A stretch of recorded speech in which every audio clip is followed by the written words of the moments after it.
Hello everyone, this is Michael, and today I want to be taking a look at the Amber app and having a bit of a discussion about a couple of different things. Today we made, apparently $36 in earnings, since it just went up by $3 and you watch that happen. And what we're looking at is huge volatility in the grid today, which is the 28th of July, 2024. This is important to look at because earlier in the day at about 1 o'clock, we were able to get power really cheap, which is great. But then all of a sudden, at the end of the day, we have these really big hotspots, and then all of a sudden the power starts dropping, and then by 3:30 in the morning, it will be pretty low, and then it will start going up again. So what I want to discuss is the problem with Amber is, as great as Amber is, its technology still isn't quite there. So around the 15 to 1600-hour period, we were actually selling our power off early. Now what that means is if we sold our power and kept on that trajectory by 1700 hours, likely around that point in time, I actually think it was 1630 to 1700.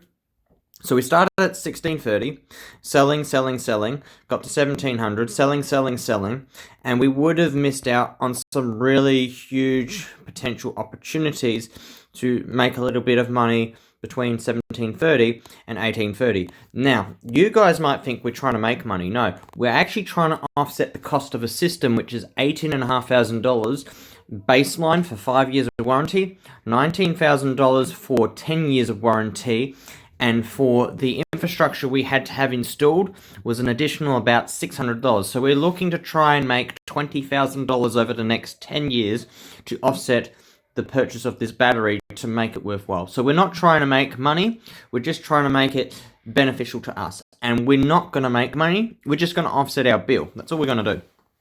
So what we've done to understand how to use Amber the best with the state of how Amber works is SmartShift does work, but I feel like, I haven't confirmed this, but I feel like it worked better in summer, whereas Battery Booster will work better in winter.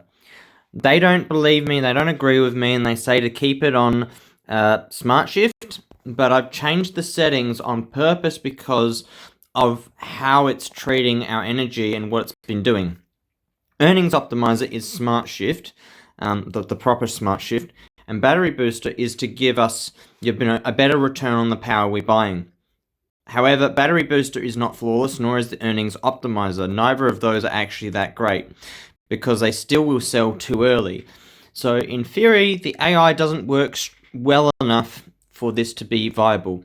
And you can see at the top here, it says SmartShift Automation. It's actually been turned off. Now, the reason I've had to turn it off is because I need it to stop pulling power out of our battery and selling it to the grid. So turning that setting off will disable the automation, and we'll put our battery into self-consumption mode.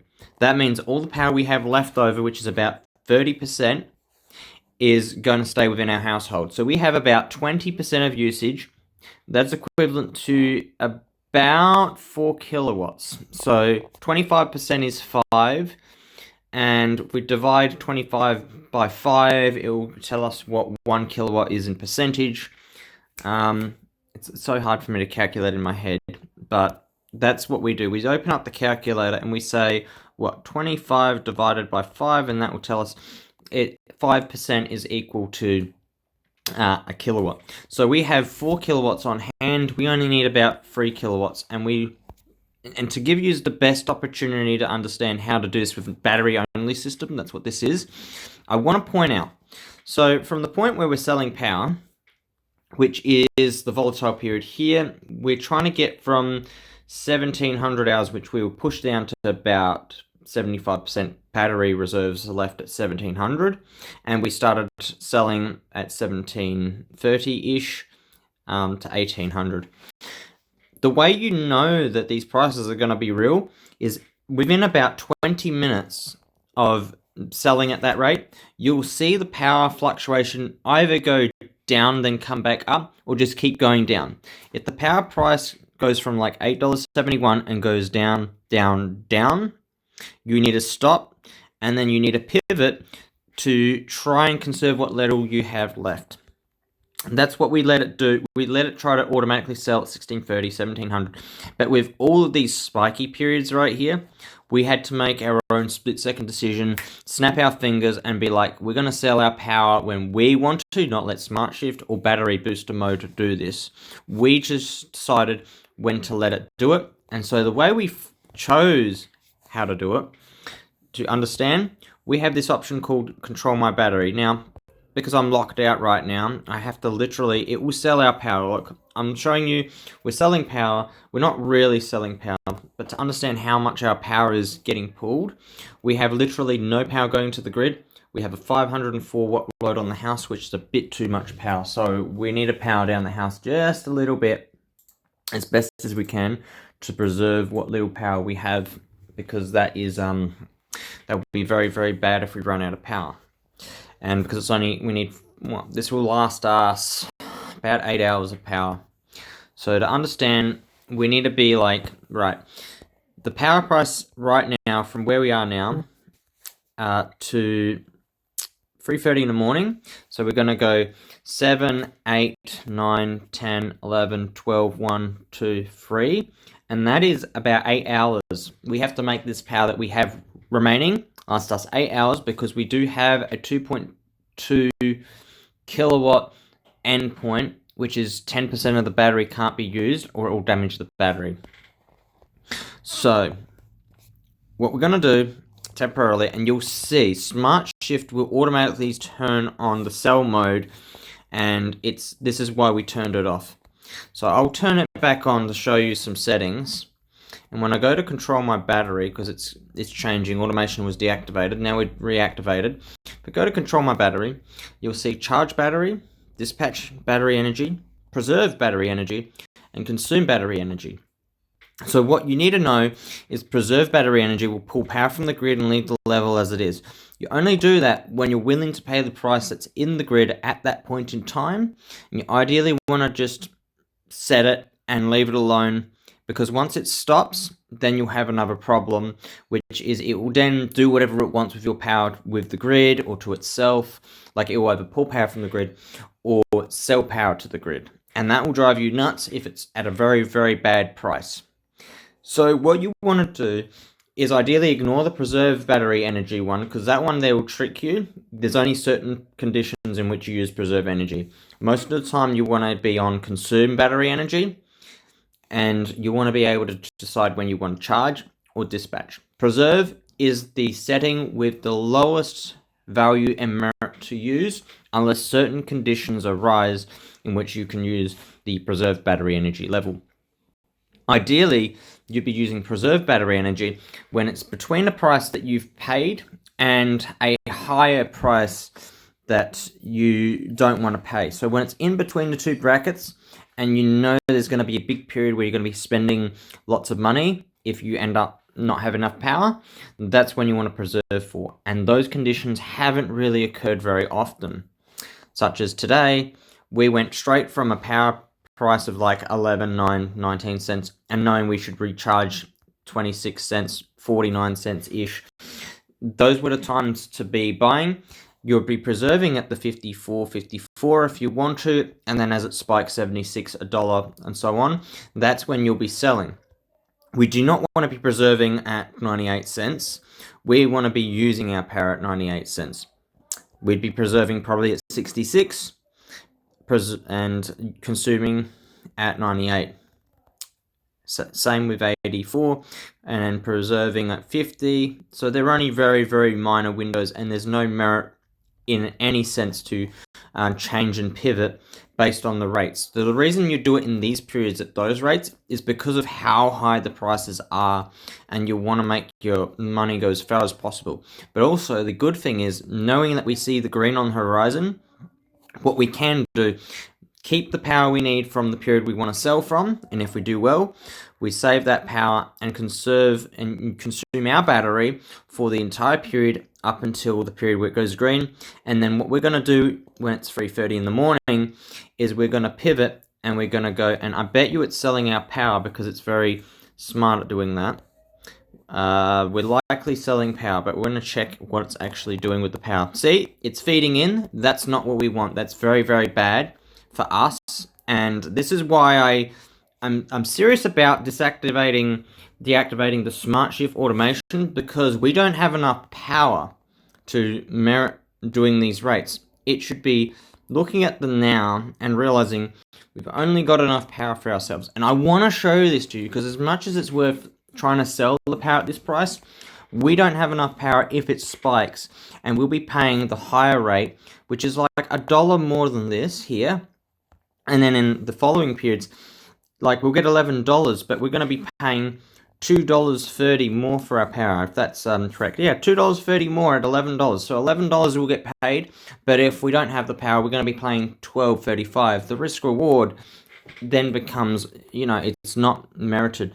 So I have to turn off the smart shift automation because it's just not smart enough to really adapt to the climate and the situation that we're in and what will happen if we run out of power. It should know that we're drawing about 0.6 kilowatts on the house, which is currently at 770 watts. Now that's going to change real quick. We do not want to export any more power. We want to conserve and we want to use. We don't want to be paying them $10 per kilowatt during this risky period. We don't want to be paying $1 a kilowatt because we bought ours for 26 cents. We could make it last us until morning, buy it at 30 cents. And then if there's a bad period in the morning, the mathematical situation with this is very challenging and intermediate. I really don't feel like a normal person who doesn't have their mathematical knowledge can really adapt to this quick enough to understand what commands to put in. You need to have a good amount of practice. You need to utilize all of the settings that Smart Shift gives you and Amber's platform gives you in order to really benefit and merit going for a battery right now. When Amber does manage to pivot and get to the point where a battery-only system can make up to like $36.80 a day, and this is legit. This is what we've earned today versus what we paid. We paid $5.15 for the day at 22 cents a kilowatt, and we did 23.6 kilowatts of imports. We then have the export earnings of $41.95. That is such a good number to have today. I want to share with you guys as well, what does it look like for us? Right now, our usage cost for the month is $73.78. This is the problem that you guys need to know from our circumstances to understand what is it for 10 years, what are the values. We're currently paying $107 on average per month based on the previous bills. If it will just throw me some bill numbers, you'll get an idea that these are the bills. The first bill was at a very low rate when the battery wasn't working correctly, so we got a really good deal. Then our next bill was $140 to send out a technician to do what they had to do with the system, $92.40 for whatever that was, and $135.29 because we were having technical difficulties with the battery, and we've been having them all along. On average, it's $107. We found out in order to merit us being a battery-only system, the bill needs to be on average $50 or less per month to merit that 10-year period of the guarantee that if the battery breaks down, they'll replace it. If this goes outside that period, and this is based on 18,500, not 19,000, not 19,600. It's based on the 18,500 figure for 20.2 kilowatts. This information is pretty critical to anyone who's going onto this sort of a platform and planning to play Smart Shift or to play the market, the wholesale market, because it's just so risky and so dangerous. I really don't feel it's worth putting the pressure on yourself to go and just do this. It's so crazy. We owe no money now. We're up to date, and the system will help offset our bill. So now we should be down to somewhere about $30, $40 for the month. And that should be what our bill should be, in which case that is the win that we need. If we make money in the month, that's what we need in order to get our bill down to a -0. Because what we need to do is we need to offset our purchase of the battery. And we need to, because this is an investment and they're playing with our money in a sense. But we're also giving them very little, such as their little $30 fee for the month. I think it's actually more like $20, not $30. But never mind, it's about $20. And that's what we owe them on top of our energy bill, on top of our supply charge per month. This is a month-to-month bill. This is not quarterly. Do not mistake this. This is only month to month. You can see March and then April. You can see April then May. May then June, June then July. These are monthly. This is literally half the price of what I'd be paying if I was with like AGL or some other provider. This is also in Australia, by the way, just in case anyone's worldwide, the wrong audience is watching. Amber does have potential. The system with the battery-only system has potential. The problem is, do not go onto the wholesale market if you've only got a solar system. Do not go on the wholesale market if you've got a very small battery. Make sure you have a big battery and make sure it's not something with a low output of power, but make sure that power is going to last you a couple of hours during certain peak periods. Make sure it covers you when you're using a shit ton of power, because if you do not live a regular, normal life that's smooth, you're gonna use too much power, and this is not gonna be worthwhile doing. As much as you can buy power cheaper, the retail market for some people is genuinely just better. It's circumstantial to go on the wholesale market. I really want to be able to talk about this and let people know, because we haven't won until today. This is the first day we've won, all because we have put our faith in Amber, been talking with someone named James from Amber Team because of the issues, have been to the Ombudsman because of the issues. This is not Amber making me this $36.80. This is me making us this $6.80. This is me working with the system that they've got in place, which, as you saw, as soon as I turn on automations, it will literally just automatically sell my power, which is incorrect. That was the wrong move. Amber, you need to preserve that power for our use only. It has got to be based on the average minimum energy that we use throughout the day, and it's about informing people, don't turn on air conditioners, don't have ovens running, and knowing when a certain power price is higher than a certain point. Like if we're using more power on average for our low periods, then that's very bad, and you need to be able to recalculate and readjust and predict what we could be using. If it is like 24/7 this is happening, letting the person who has this device know that they're using too much energy and they need to find a way to readjust or calibrate or figure out what's going on, that's what they need to do. Why did it suddenly say it's selling power? We're not selling power. Is it still selling power? It says it's still selling power. You're not meant to be selling power. Automations are disabled. Why are you selling power? This is a technical issue if it's selling power right now, because it's not meant to. I'll reboot the app, because that's very bad. We're running out of power now, because just from turning it on, that's how bad it can be. And then we're getting a little bit of money for it, but that doesn't matter. We need to be able to preserve that power. Being down to like 41, it shouldn't be exporting. I now have minimal power remaining. That's like 13%. That's very, very bad. Discharge settings. UPS reserve enable charging SOC. I can't trust Amber to be in control of my battery. How do I change this? Charging this stage.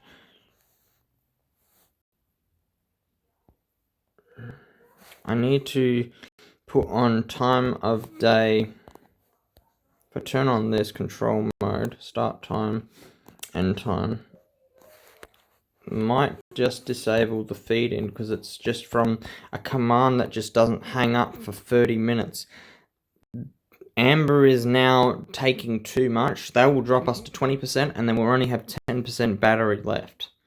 This is one of the reasons why I don't like how Amber's system works. This is why I want Amber to give us the option to purchase a thing which I would call a Amber Hub that goes in the house. It communicates with our battery for us or our systems in the household and gives us a platform in which to communicate with all the devices from a singular point instead of having to use our phones all the time. That means we have a management system, and then from there, it doesn't have smart technology built into it. It just follows certain parameters that are given to it, timed parameters from, you know, the end user, which is you, from Amber, which is them, and Amber Smart Shift tells them what they predict the power is going to be, and then it makes adjustments within that itself on what your preferences are for when to buy and sell. The fact that we're draining the battery is all a problem which Amber needs to fix. Now, I wanted to show you this to some extent because I don't want this happening to me or to you. Don't repeat what I just did with turning on the smart shift. I needed to show you that Amber's going to instantly start selling my power when I do not want it to do that. And it's not like I have any control to stop it. I can't. The best control I've got is to signal it to turn off automations and to wait until that command stops. And you sometimes need to do it earlier. So like 40%, turn it off, because then when it gets to 30%, it'll be just you using the power. It shouldn't have also started drawing power from our battery at that point in time. That was very, very bad. Now, if you want to follow this video, if you want advice on how to do this stuff with Amber and how to work the magic of this, the reason I'm telling you I know how to work it is because I've been following all the problems. I've been listening to Amber this entire time. The team, they told me not to use battery booster mode. They told me to leave it on the optimizer and leave Smart Shift on. I don't agree with them. I actually disagree with them very much so. That little bit of power that we now have left is a red flag to me. I'm concerned we will not make it to the 3 o'clock in the morning before we start having to spend money on power, which if we can make it at least to the 21:30, we'll have a lower bill. If we can get to 22:30, we can probably either put it in preserve or charge just for half an hour. It depends on where we make it to. That 10% of power is what, 5% per kilowatt. We had 4 kilowatts. We are now down to 2 kilowatts, all because Amber pulled power from our battery. Sure, they're going to pay us, give us some earnings, but that was a very, very bad and big no-no. You don't do this to us. So what I want Amber to do is give us other options, advanced options, to keep the basic platform as it is, because it's just too easy. It's easy enough to read, and I don't think advanced things will make this any easier.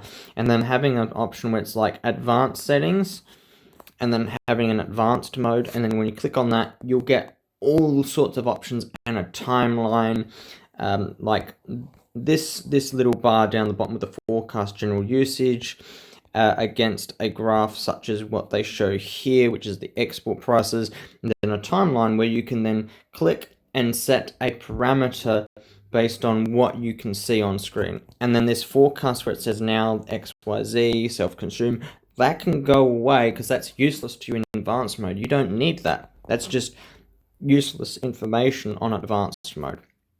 Useful information right here on this page would be essentially this graph in the middle, followed with your prices up the top, which is the actual live forecast, followed by a timeline of commands and events. You either follow the ones or you have an override bar. So you have a little bar that's for literally, you know, Smart Shift to control and say this is what it wants to do, and then you have a secondary control, which is a manual override for the timeline, which says between here and here you click in position A and then position B, and then you tell it, give it a command, and you give it a price range. Having those sort of variables is like, if you can sell for this, sell for this. If you can buy for this, buy for this. Then having a blanket statement over a timeline that says buy at this rate, sell at this rate for the day, sort of thing, or for 24-hour period, and then having it on like a bit of a clock that times it, and then it will review it every like 30 minutes or so and so. and until the time lapses. Having something like that would be very, very effective in helping manage and control the power that flows in and out of the house. It would make it easier to control what Amber does. Also, having another control, which I don't even know if it's possible, would be essentially, you know how it goes at a rate of like 5 kilowatts an hour. They try literally to pull the maximum power from the battery for feed-in. If we go into this app, which is the Alpha ESS app, and we look at the power diagram, I'll blow this up because it's easier to project. I know it's on the wrong angle, so I'll go back to this one. If I drag my finger on the screen, you'll see the different loads in the feed-in. See, the feed-in is like 4.27 in some periods, but in others, it earlier we saw it at like a lower load. I'm trying to see if I can find one of those loads.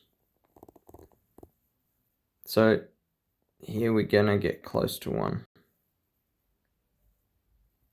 So that load's not there. It's not showing. And we can see the power just suddenly dropped off on the battery as well. So it doesn't help. There's no real small load that we saw. See how the feed-in fluctuates, the rates?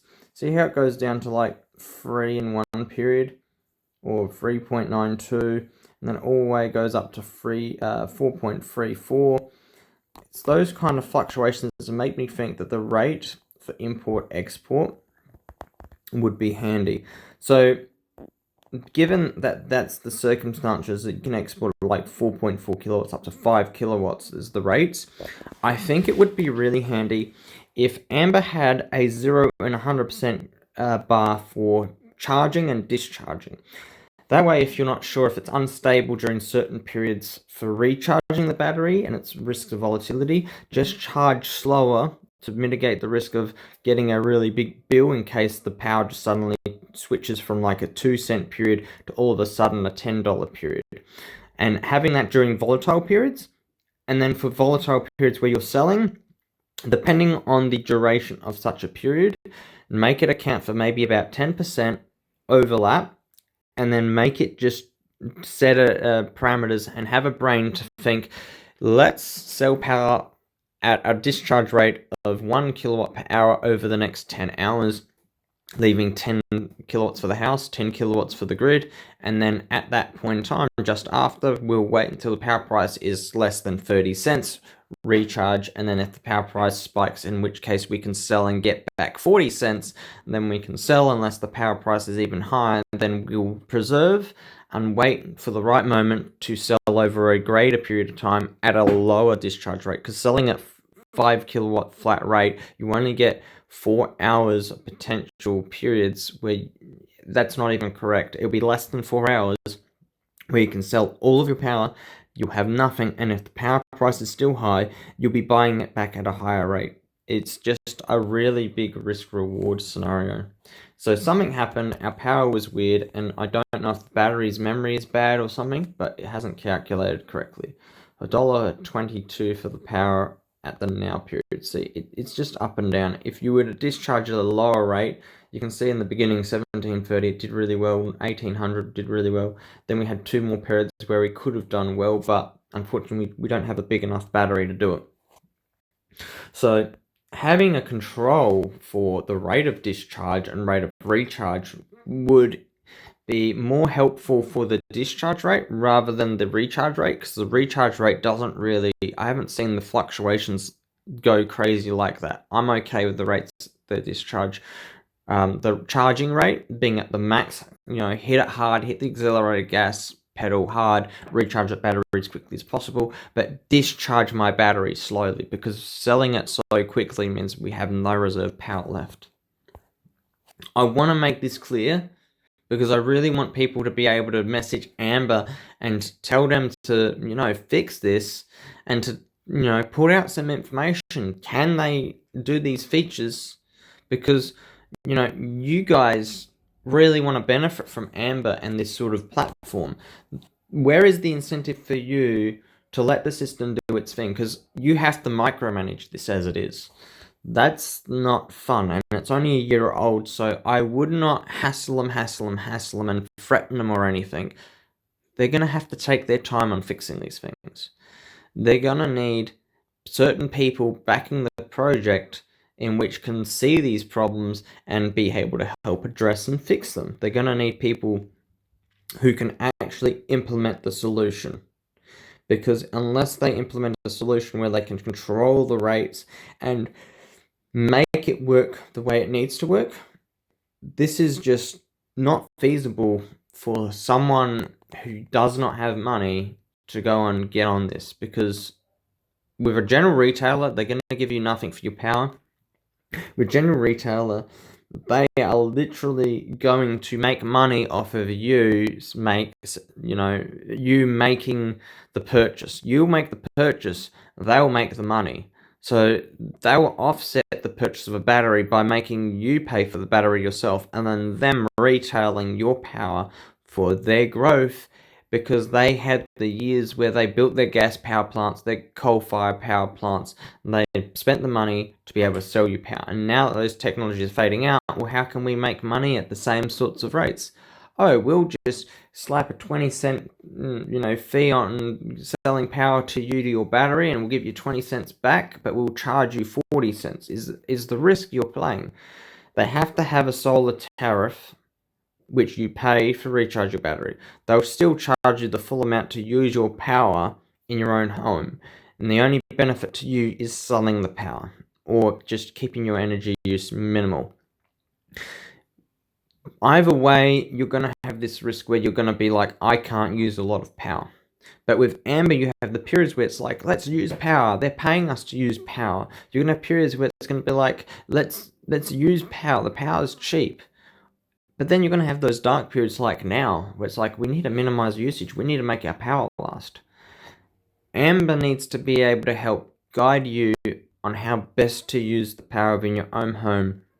Not for you to micromanage it, but for it to guide you on how to use power in your own house, for it as a platform to help you to, make your money back on that. Because Amber wants to make customers. If they can make a little hub and sell it to you for a couple $100, they can make a little bit of money off that. Maybe not much, but they can make a little bit. Supporting the Amber shift, it's like your $20 will be sufficient if they have enough people doing it. Not enough people doing it, they don't have enough money to merit, doing what they do, or to keep pushing forwards. They need investment to be able to push forwards and to do a better job. If you're looking into getting solar or getting a battery in the long term should be worth the risk. But I'm telling you right now, the fact of the matter is, it's probably a wait and see what happens with platforms like Amber to see if it improves or not. Because financially, you need to make sense of it. Your bill, based on an $18,500 battery at 20.2 kilowatts, needs to take you 10 years to pay off or offset itself, which your bill needs to be $50 or less per month to merit it, or it needs to be $150 or less per quarter to merit you buying a battery. This is also including the fact that for 5 years you might be paying it off. Now, I don't know if there's any other hidden fees or charges in that. I think it comes out of the same bill of $18,500, but I could be wrong and it could be an extra $1,000. But we're basing it on $18,500. You'll need to recalculate this based on your own usage. This is based on our usage, which is now gone from apparently 8.6 kilowatts a day to 18.6 kilowatts per day. I apologize for making little mistakes. I'm hoping that you'll be able to extract the correct information from this video, see what the real facts of the matter are with the app, and understand what the real risks are, because I don't feel like for you guys it's necessarily worth going, boom, I'm selling my power and, risking making a loss. We've already made our win for today. I don't need to sell any more power. I just need to make that 2 kilowatts of power last, which projection-wise, we've only got less than 5 hours of charge left. This is about 4 hours of charge, which will run out of power by about 11 o'clock. That's all we've got power for, is 11 o'clock. So, looking at the live power prices now, we're looking for 2300 hours, and we can see at 2300 hours, it's 62 cents. If we can buy power at 62 cents, we might as well do it to recharge for half an hour, and that might just give us enough power to get through the rest of the night. Half an hour is 2.5 kilowatts. 2.5 kilowatts should last us in our household at 600 watts is 2,500 divided by 600 will give you the answer of how many extra hours it will buy us. So 2,600 divided by 2,500 divided by 600 and it will last us another 4 hours. So based on that prediction, 24, so 4 hours, so we go to the 0 is 1, then 2, then 3, then 4. So that's what we're going to have to do. We're going to have to recharge for half an hour at 2300 hours in order to make it last. And if we had a little tool to make the adjustments, like a timeline, we could say that, and then we could just shut it off and walk away. This is the price range I want to charge at for how long, and this is my override control. So recharge in the price bracket of anywhere from 0 to 66 cents for 0.5 hours, and then stop. Once it's recharged, the period in which we're planning to reach with that power is 3:30. That's it. And then at 3:30, recharge the battery between that period to 5:30, so long as the power is between 0 and 50 cents, and then keep going. And you can see 50 cents, we have a chance of making a 16-cent profit at 6:30 in the morning. Then 7 o'clock, about 50 cents back. So we're going to double we're going to take what we've spent, double it essentially in some periods. So based on the knowledge that you've got now in hand, what you've seen, what you understand, you can see we're in a volatile period now. We don't have the power to really support the grid now. We've run out. That is literally 1 hour, 1, then 2, that's like 2 hours, 3 hours of power that we need to be able to discharge the grid. And we don't have that capacity. We only have about 4 hours of maximum capacity to handle the grid. And even then, it's less than 4 hours. That's at the maximum 5 kilowatt discharge rate. So that is why I'm saying Amber needs to change the variable so you can change it from 100% throttle to 50% throttle. Discharge at 2.5 kilowatts. The power would go longer and further, and it would mitigate the risk of making a loss in a major period like this. You'd be able to support the grid during longer periods and not have suddenly a load loss. You'd be able to stabilize the grid properly. But even then, it's still never going to be enough, because the way it's rated to just push power out is set up like that because, if it cuts off, it doesn't care. It at least is pushing out enough power to support all households in South Australia or Australia or wherever it might be, because when it suddenly cuts off, a lot of people will lose power and be in a blackout or brownout period. But lowering it means they can have at least a bit more stability for the people who are closer to the source of power that's been exported. I just want to make sure that people understand you need to play this game smarter, not work harder. We did the $8.71 period and the $9.50 period. It's $11.60, and then it might be a $15 period. But those rates have not been 100% confirmed yet. It won't be till 8 o'clock, and then we will know for certain if this $11.60 is real or fake. It'll pay $10.31. You could export 4 kilowatts, 4 to 5 kilowatts at that rate, and it would be like for half an hour period is only $20 worth. If you can get an hour period, that's your $40. That's your $50. $50 for an hour. But yeah, I'm going to let you guys go. I hope this is an informative video about the Amber platform and it gives you some tips and some tricks. I'm really hoping that we can make that 9% of power, that 2 kilowatts we had, last us until, you know, a certain point in time where I can recharge a little bit. And we've got it offset enough that we can merit buying power at 60 cents, which will be 2.5 kilowatts, which will cost us $1.80. So we'll be backwards by about $1.80. Big deal. We'll accept that loss, a little loss, and then go from there. Anyway, guys, you take care. Stay safe. Michael out.